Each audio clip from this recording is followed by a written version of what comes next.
Hello student, आज का आप लोग देख रहे होंगे क्लास है प्रैक्टिकल नंबर 4, जिसका उद्देश्य है 3 फेज अल्टरनेटर्स को ब्राइट लैम्प विधि द्वारा सिंक्रोनाइज करना। तो जैसे कि हम सभी लोग जानते हैं, एसी जनरेटर को मतलब वो जनरेटर जो एसी सप्लाई देता है, यानी कि अल्टरनेटिंग करंट का सप्लाई करता है, उसे अल्टरनेटर कहते हैं। अब देखते हैं सिंक्रोनाइज करना मतलब क्या होता है। सिंक्रोनाइज करने का मतलब है जो हम लोग दो या दो से ज़्यादा अल्टरनेटर को, जैसे कि यहाँ अल्टरनेटर की बात हो रही है, अल्टरनेटर को यदि हम लोग पैरेलली कनेक्शन करते हैं तो उस प्रोसेस को, उस क्रिया को कहते हैं सिंक्रोनाइज करना। जैसा कि हम लोग जानते हैं कि करंट का डिमांड दिन पर दिन बढ़ते जा रहा है, तो एक जनरेटर द्वारा उस डिमांड को पूरा करना आसान नहीं है। तो हम लोग क्या करते हैं, बहुत सारे जनरेटर को, बहुत सारे अल्टरनेटर को पैरेलल्स में कनेक्ट करते हैं, और इस पैरेलल में कनेक्शन करने का कुछ कंडीशन है। उसी कंडीशन पे हम लोग दो या दो से ज़्यादा अल्टरनेटर को पैरेलली कनेक्ट कर सकते हैं, समानांतर में जोड़ सकते हैं, या उसको सिंक्रोनाइज कर सकते हैं।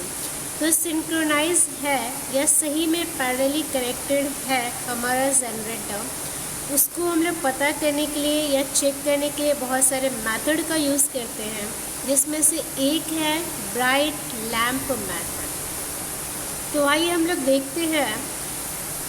तो यहाँ पे ब्राइट लैम्प मतलब होता है जलता हुआ लैम्प या जलता हुआ बल्ब। तो चलिए हम लोग देखते हैं इस प्रैक्टिकल को कैसे करेंगे, कौन कौन से टूल्स का, कौन कौन से मटेरियल्स का और क्या क्या विधि है, इसको हम लोग विस्तार से देखते हैं। तो जैसे कि आप लोग देख रहे होंगे, पहला है सिंक्रोनाइजेशन। तो जैसा कि मैंने पहले ही बताया था, सिंक्रोनाइजेशन मतलब दो या दो से अधिक अल्टरनेटर को पैरेलल में कनेक्ट करना। तो यहाँ देख लेते हैं क्या लिखा हुआ है।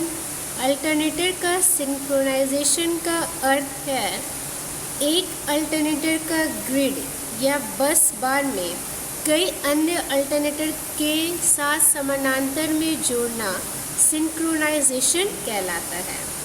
तो जैसा कि मैं बताई थी, सिंक्रोनाइज करने के लिए कुछ शर्तें होते हैं। यदि हम लोगों को दो अल्टरनेटर को सिंक्रोनाइज करना है तो दोनों का वोल्टेज समान होना चाहिए।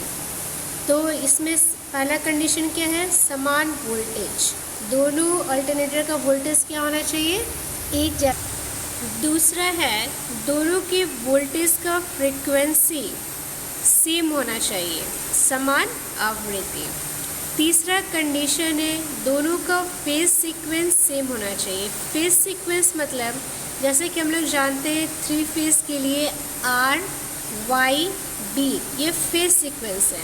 तो यदि पहला अल्टरनेटर का जो R है वो दूसरे अल्टरनेटर के R के साथ ही कनेक्ट होना चाहिए, पहला अल्टरनेटर का B दूसरे के B के साथ, तथा पहला अल्टरनेटर का Y दूसरे अल्टरनेटर के Y के साथ कनेक्शन होना चाहिए, मतलब फेज सीक्वेंस सही होना चाहिए। और तीसरा फेज एंगल। फेज एंगल भी दोनों फेज के बीच में, यानी कि पहला अल्टरनेटर का एक फेज और दूसरे अल्टरनेटर के सेम फेज, मतलब यदि पहला का R फेज लेते हैं तो दूसरे का R फेज, दोनों के बीच में फेज एंगल कितना होना चाहिए, 0 होना चाहिए। इसका मतलब कि दोनों क्या है, सेम फेज में है। तो हम लोग देखते हैं यदि ये चारों कंडीशन हमारा पूरा हो जाता है तो हमारा दोनों अल्टरनेटर पैरेलल में कनेक्शन कर सकते हैं या वो सिंक्रोनाइज है। तो चलिए इस प्रैक्टिकल को करने के लिए हम लोगों को कौन से टूल्स की आवश्यकता होती है देखते हैं। तो हम लोग देख रहे हैं जो वो कॉमन टूल्स है। पहला है इंसुलेटेड कॉम्बिनेशन प्लायर 200 mm का, इंसुलेटेड स्क्रू ड्राइवर 150 mm का, इलेक्ट्रीशियन नाइफ 75 mm का। अब हम लोग देखते हैं कौन कौन सी सामग्री की आवश्यकता होती है।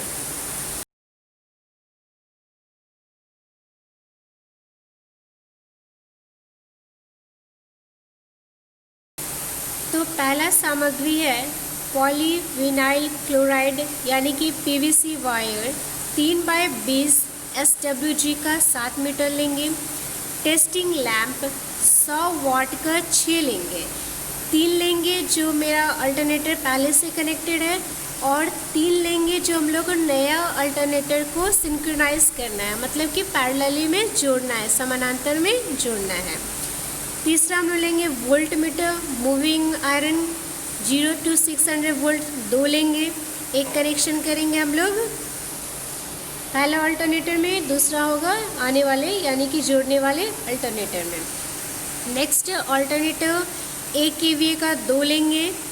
पोलैरिटी इंडिकेटर 1 लेंगे। फ्रीक्वेंसी मीटर 2 लेंगे, दोनों सप्लाई वोल्टेज का फ्रीक्वेंसी को चेक करने के लिए।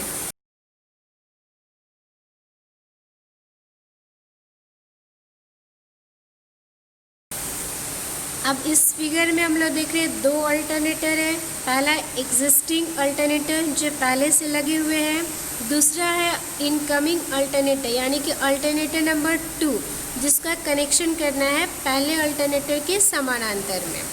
तो हम लोग देख रहे होंगे बस बार, ऊपर देखिएगा बस बार है जो 3 फेज है R, Y, B।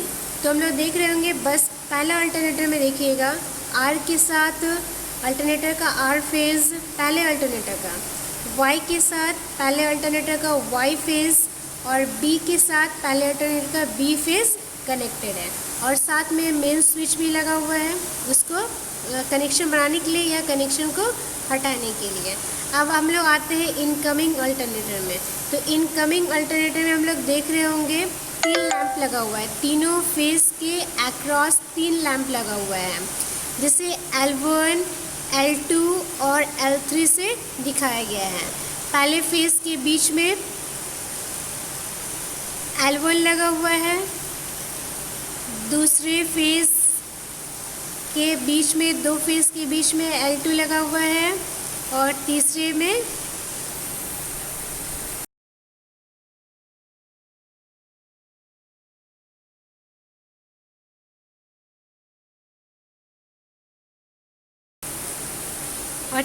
फेस में L3 लगा हुआ है।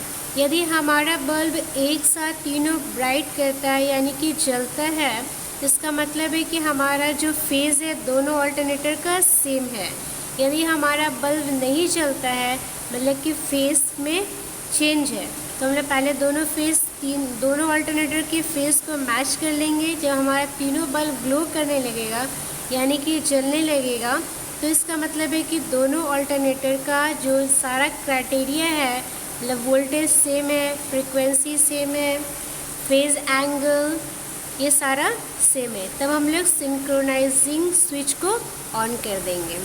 तो चलिए अब देखते हैं इसको करने के लिए क्या क्या मेथड है।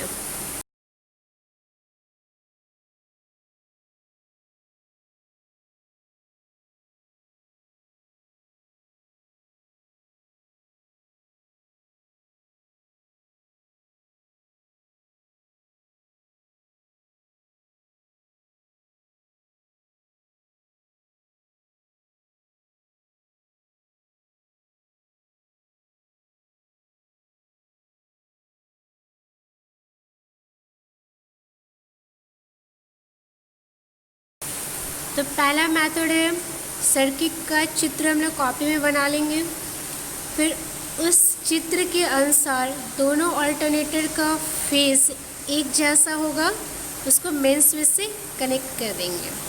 दोनों अल्टरनेटर का वोल्टेज को भी सेम रखेंगे। यदि वोल्टेज को चेंज करना है तो हम लोग फील्ड कॉइल के करंट को चेंज करके हम लोग चेंज कर सकते हैं। दोनों अल्टरनेटर का फ्रीक्वेंसी भी हम लोग सेम रखेंगे। तो हमारा तीनों लैंप यदि ब्राइट करता है तो फिर सिंक्रोनाइजिंग स्विच को ऑन कर देंगे। मतलब अब हमारा दोनों अल्टरनेटर पैरेलल में काम करने के लिए तैयार हो गया है।